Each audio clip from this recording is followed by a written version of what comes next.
안녕하세요. 예수비전 선교회 안양 목사입니다. 이탈리아의 한 부잣집에 아주 곱게 자란 여성이 있었습니다. 교육도 잘 받았고요. 사랑도 참 많이 받았습니다. 그리고 부모님들은 이 젊은 여성이 자기 딸이 잘 시집가가지고 행복하게 살기를 바랬어요. 남들이 볼 때 모든 것이 다 갖춰진 거죠. 근데 정작 이 젊은 여성의 마음속에는 기쁨이 없는 거예요. 보람이 없는 거예요. 삶의 의욕이 없는 거예요. 그렇게 사는 게 재미가 하나도 없는 거예요. 그리고 시집가서 또 동일하게 그렇게 사는 거에 대해서 관심이 없는 거예요. 31세가 되던 해에 이렇게 허무한 감정을 토로합니다. 살아갈 의욕이 없다. 텅 빈 공허감. 살아갈 의욕이 없다. 텅 빈 공허감. 그러던 중에 언론을 통해서 전쟁의 소식을 들어요. 그 전쟁에 참여한 젊은이들이 다친다는 얘기, 죽어간다는 얘기, 그 이야기를 들어요. 이 마음속에 불같은 열정이 일어나는 거예요. 그렇게 비참하게 불쌍하게 죽어가는 젊은이들을 보살펴주고 싶은, 고쳐주고 싶은 그런 마음이 드는 거예요. 그래서 31살의 나이에 부모님은 시집가라가 성한데 시집갈 준비를 하는 게 아니라 간호학을 공부하기 시작을 합니다. 그리고 마치자마자 동료들 34명을 모아서 전쟁터를 향해 나갑니다.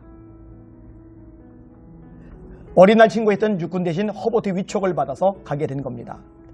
전쟁터를 돌아다니면서 내 편, 네 편 가리지 않고 다쳐서 피를 흘리는 사람, 신음하는 사람, 고통 중에 있는 사람, 죽어가는 사람, 그들을 싸매고 치료해주고 보살펴주고 위로해주고 격려해주고 정말 헌신적으로 인생을 보냅니다. 그게 자그마치 3년이나 돼요.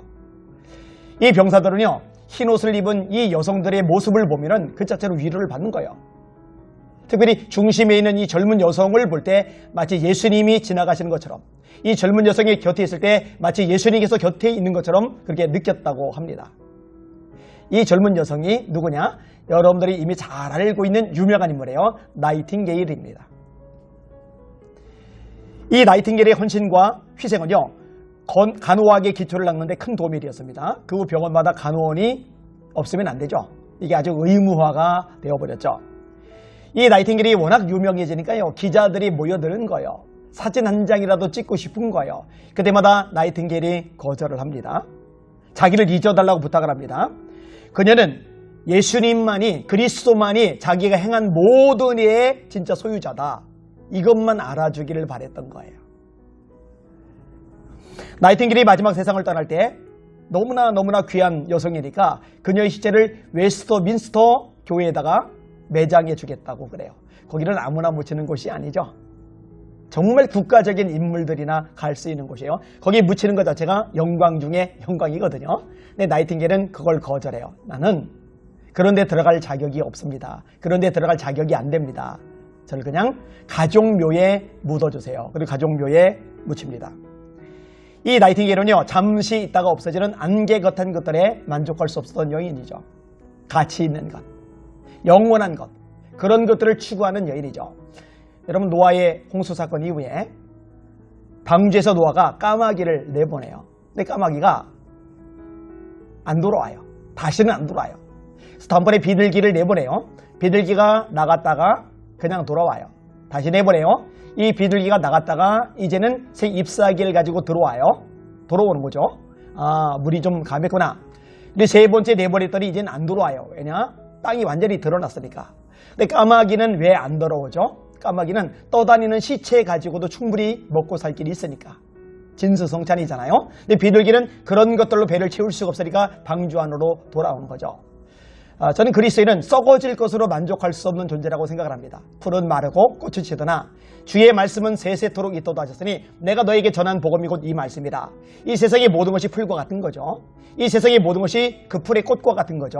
근데 풀은 마르는 거예요. 꽃은 시드는 거예요. 다 썩어질 것들인 거예요. 영원한 하나님의 말씀만이 길이길이 남는 거죠. 바로 그것을 위해서 살아가는 존재, 그게 그리스도인입니다. 저도 이 방송을 듣는 여러분도 잠시 있다 없어지는 안개 같은 것들, 손에 쥐지만 놓으면 사라져버린 바람 같은 것들 위해서 살지 말고 영원한 주님의 말씀을 위해서, 복음을 위해서, 주님의 나라를 위해서 살 수 있기를 소원합니다. 할렐루야. 기도 제목을 소개할게요. 김영미님, 방언을 받고 싶어요. 심지가 굳고 싶어요. 방언 받고 싶어하는 사람들이 생각보다 많네요. 예, 제가 기도해 드릴 거고요. 또 이 시청자분들이 같이 기도해 드릴 거예요. 그리고 본인도 열심히 가급적 소리를 내서 부르짖어 기도를 해보세요. 하나님의 영이 임하시면 방언을 말하게 될 줄 믿습니다. 기도할게요. 하나님 아버지 김영미 자매님, 방언을 말하기를 원합니다. 성령이 말하게 하심을 따라 각기 다른 방언으로 말하기를 시작하니라. 사도행전 이 2장의 말씀이 사람 딸에게 임하게 하여 주시옵소서. 마가복음 16장에 말씀하십니다. 믿는 자들에게는 이런 표적이 따르리니 곧 저희가 내 이름으로 새 방언을 말하며 주님 이 말씀대로 이루어지게 하여 주시옵소서. 그리고 심지가 굳기를 원합니다. 이사야 26장 3절에 말씀합니다. 주께서 견고한 자를 주께서 심지가 견고한 자를 평강하도록 지키시리니 이는 그가 주를 의뢰함이니라. 하나님 살아있는 조종 심지가 굳게 하여 주시옵소서. 강하고 담대한 심령 되게 하여 주시옵소서. 날마다 주님 바라보고 질주하는 멋진 인생 되도록 은혜 베풀어 주시옵소서. 예수님 이름으로 간절히 기도합나이다. 아멘. 네, 기도 제목 더 소개합니다. 정양자님, 아리안 목사님 정양자입니다. 기도 부탁드려요. 기관지 치료 도와주세요. 기도 부탁드려요. 잊지 말고 부탁드려요. 예, 잊지 않고 기도해 드리도록 할게요. 사실 제가 지나갔는데 노리 집사님이 이 영상 제가 놓친 것을 찍어서 보내주셔서 제가 안 놓치기로 했어요. 감사하게 생각합니다. 기도할게요. 하나님 아버지 기관지 때문에 고생을 합니다. 사람의 능력, 의술, 과학으로 해결하지 못하는 것 하나님이 역사하시면 얼마든지 치료가 됩니다. 우리 정양자님 주님의 능력의 손으로 기관지 고쳐 주시옵소서.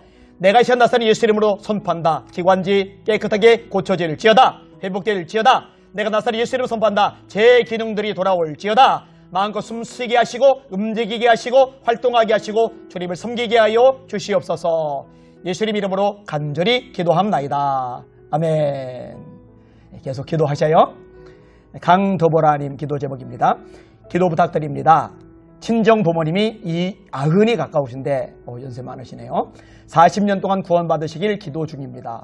와, 정말 대단하세요. 40년간 포기하지 않고 기도한 거 하나님께서 그 자세만 가지고도 기뻐하실 겁니다. 최근에는 돈 문제로 연락이 끊기고 연락이 되면 돈 이야기밖에 안 하시는데 성령님의 역사로 회개의 영을 부어주시사 구원받으시도록 기도 부탁드립니다. 오빠와 남동생도 함께 구원받기를 기도 부탁합니다. 가끔 인용하는 조지 뮬러 목사님의 이야기. 5명의 친구를 놓고 기도하는데 3명은 생전에 구원받아요. 마지막 1명은 조지 뮬러가 늙었어요. 그리고 마지막 임종 직전에 겨우 힘을 내서 설교를 하는데 그때 예배에 참석했다가 구원을 받아요. 마지막 1명은 결국 조지 뮬러가 살아있는 동안에 구원을 못 받아요. 근데 세상을 떠난 다음에 하나님의 부르심을 받은 다음에 친구가 그 기도 대상인 친구한테 말한 거예요. 조지 뮬러가 자네를 위해서 평생을 기도했다네.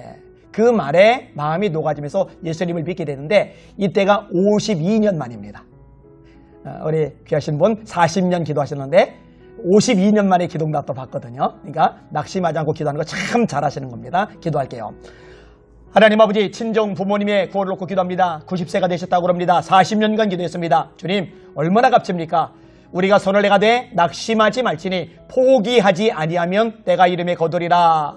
포기하지 않았습니다. 낙심하지 않았습니다. 주님 하나님에 대해 거두게 하여 주시옵소서. 오빠와 남동생도 예수 믿고 구원받게 하여 주시옵소서. 하나님의 영으로 말하는 자는 예수를 저주할 자라 하지 아니하고 성령으로 아니하고는 누구든지 예수를 주시할 수 없느니라. 성령님 역사하여 주시옵소서. 감화 감동하여 주시옵소서. 자신의 죄님을 깨닫게 하시고 이 죄를 해결할 유일한 구원자가 예수님임을 보게 하여 주시옵소서. 이 모든 말씀 예수님 이름으로 간절히 기도합나이다. 아멘.